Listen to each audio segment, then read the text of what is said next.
everyone, my name is Kenzie and welcome to this watercolor tutorial. And I was inspired by another artist. Her name is Clarice. I believe I'm pronouncing that correctly. She did something similar where she turned a snowflake into like a floral piece, and I loved it and I wanted to do my own variation of it. So usually I provide a sketch in my website, but I have not. We're going to freehand everything, so let's jump right into it. So this right here is my Winsor Newton watercolor paints that I have taken from the tube and put it inside this palette that I got off of Amazon. I have a tapping cloth right here. It's always good to have one. That way you don't have excess water on your page.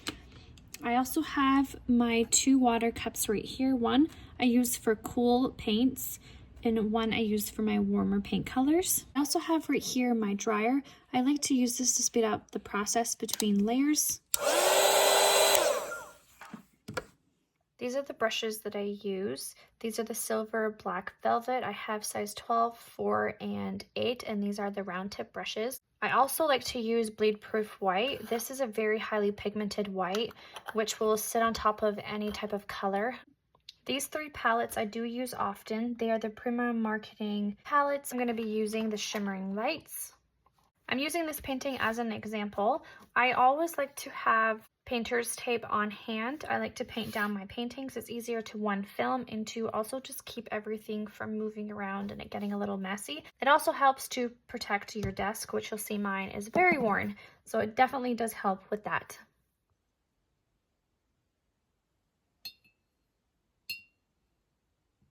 Okay, to start this painting off, I'm just going to grab a ruler.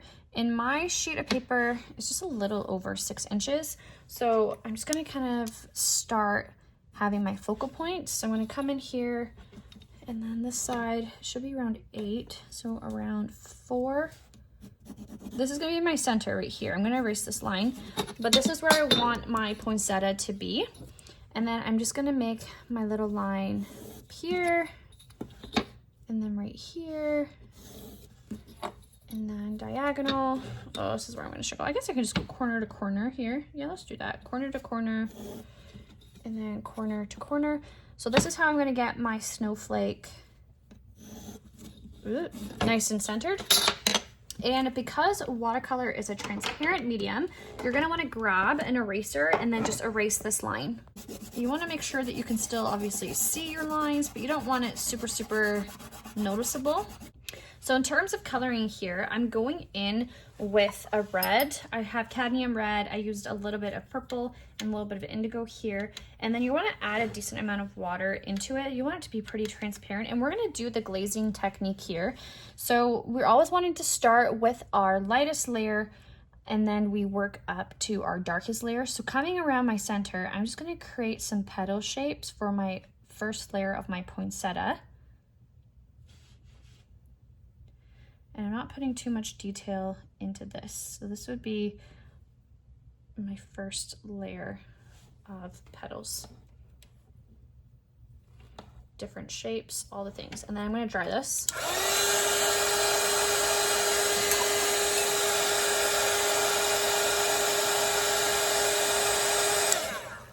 All right, and then after that, I'm going to come in again, and this is the glazing technique. So because this is already dry, I'm using the same consistency of water and paint in here, but then when I come in to paint over top, it's going to be naturally darker on some spots. I'm going to start to leave a little bit of white space.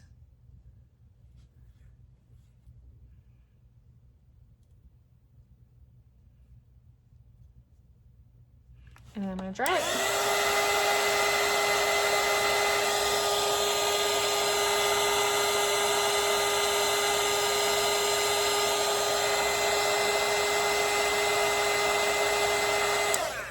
So now coming in here with just full pigment, I'm going to create my foreground petal shapes. And this time I want to leave some nice spacing in my middle. I don't want to completely cover it.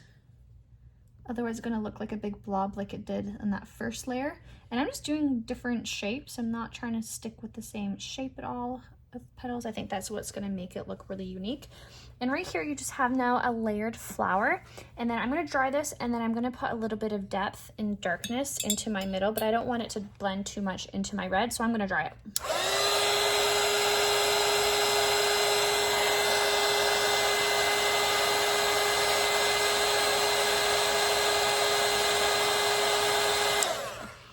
right, and now I'm gonna just use the very tip of my brush and I'm just gonna blot around. I'm not doing a circle, I'm just doing little dots in my center, leaving some white space as well, just to give the flower some dimension that way as well. Okay, and then I'm just gonna leave it as it is. I feel somewhat happy about it. I wish this looked a little different, but I'm just gonna go ahead and paint the rest and then change it if I don't like it at the end.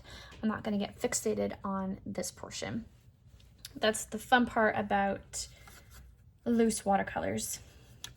You're just gonna try to go with the flow and not overthink it. Okay, so I find the Hooker's green is like the best festive colors for Christmas greeneries, but I also do love sap green. It just gives it a nice vibrancy. So I'm just mixing sap green and Hooker's green, and I do actually love the pairing of indigo in there as well.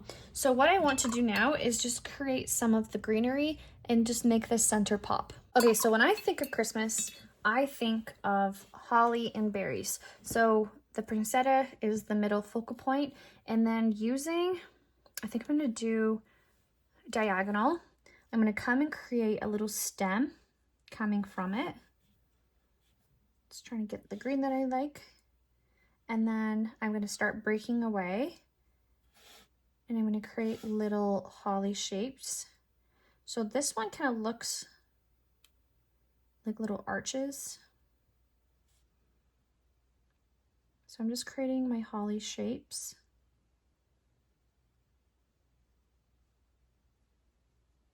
For my leaves, I'm gonna get rid of everything on my brush there, and I'm just gonna scoop up some of that pigment. And then same thing before, almost little scallop shapes. I'm gonna fill it in. I'm only gonna do a handful. I don't want a whole bunch.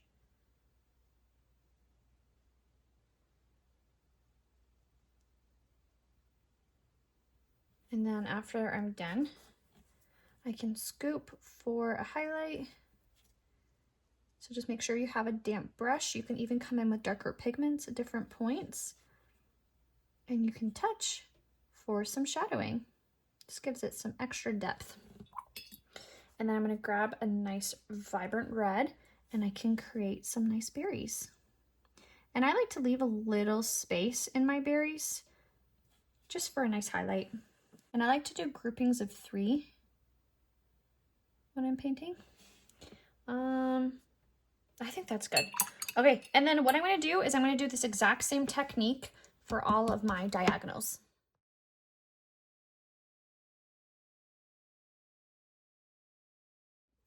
Okay, so I just finished doing all 4. And then the next thing that we're gonna do is just basically filling this up. Okay, so coming up from here, I'm gonna create some nice leaf shapes. So I'm gonna create a stem. I'm gonna come up and create my leaves. And then I can tap, or I can scoop for a highlight. Let's make it more interesting. I'm gonna bring it all the way up. So create a C shape, coming from here. And the more to the top I go, the smaller I want my shapes to be. And again, while it's still wet, you can touch different points for a highlight. And I'm actually just gonna do the stem this time all the way up. I feel like that might be easier. Yes.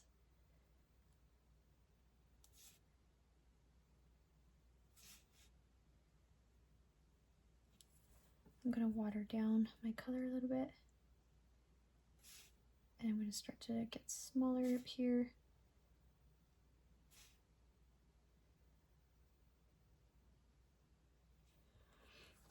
I can scoop for a highlight, or again, I can come in and I can drop for a shadow.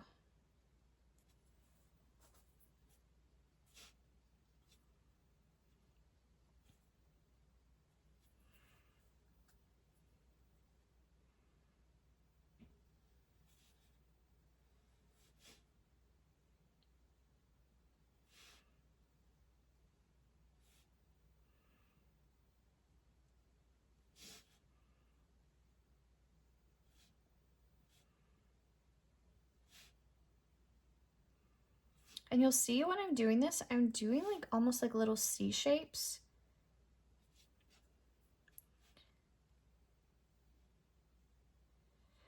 And then I can tap.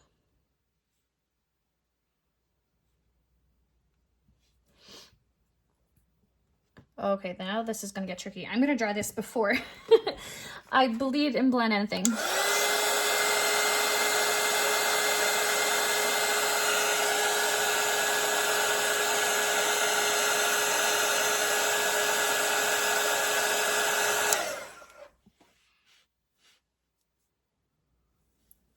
Okay, come in, draw my stem, and just keep repeating. And you'll also see I'm kind of rotating. I'm not necessarily going side by side, just trying to make this as natural as possible.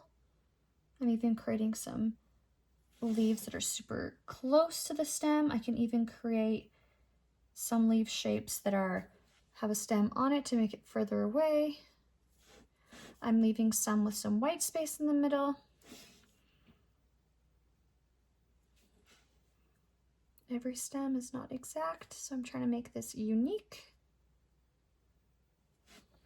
I'm gonna make this actually a little bit bigger.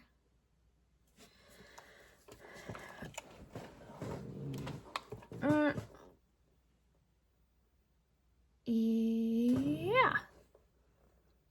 I feel like this actually has to be a little bit bigger to kind of match the other side. Okay, I feel like that's pretty good.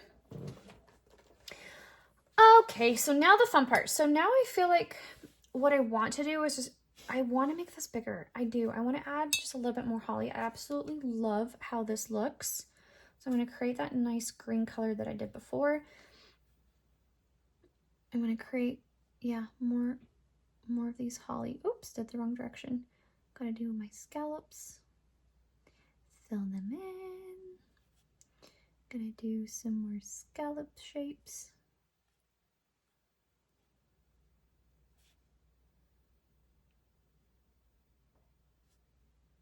Then I gotta fill it in.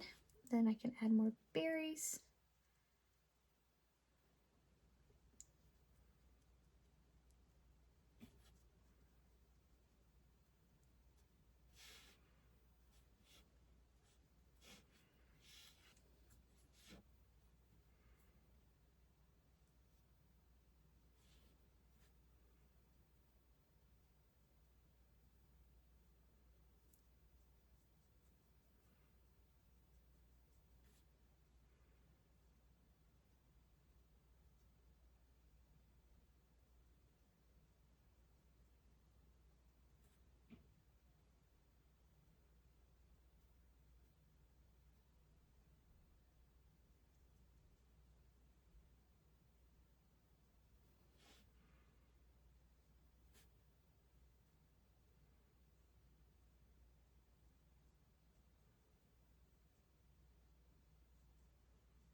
I'm gonna do this all the way around.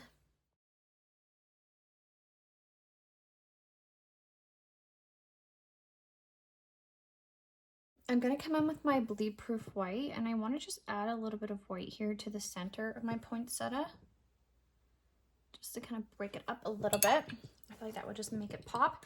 And then what I want to do is I actually want to add a little bit of a gold accent. So I'm gonna come in and I'm gonna risk absolutely hating my painting. Oh, that's not my gold. Where is my gold? Here's my gold. Yeah, let's just do it. I feel like I want to do like little mini ones, kind of starting from the base of, okay, I'm just gonna go for it. Yeah, like coming from like the base of here.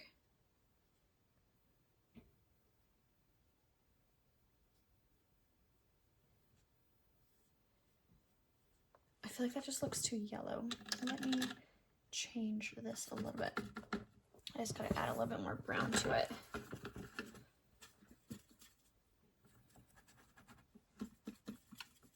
Yeah, there we go.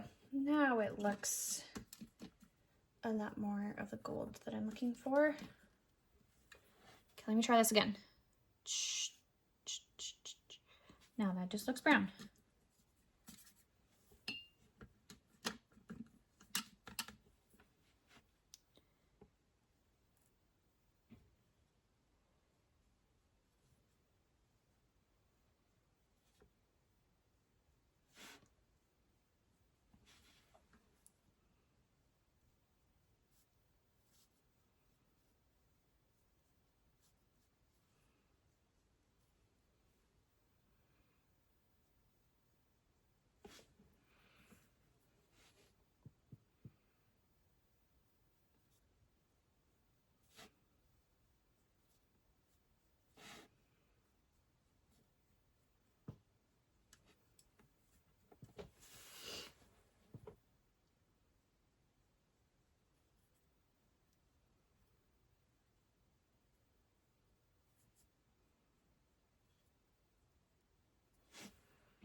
And I feel just because I want to like incorporate some more gold, I'm just gonna do some like nice little gold dots. I wish I had a Q-tip. Okay, I'm gonna risk it. I'm just gonna do some like little gold dots around here.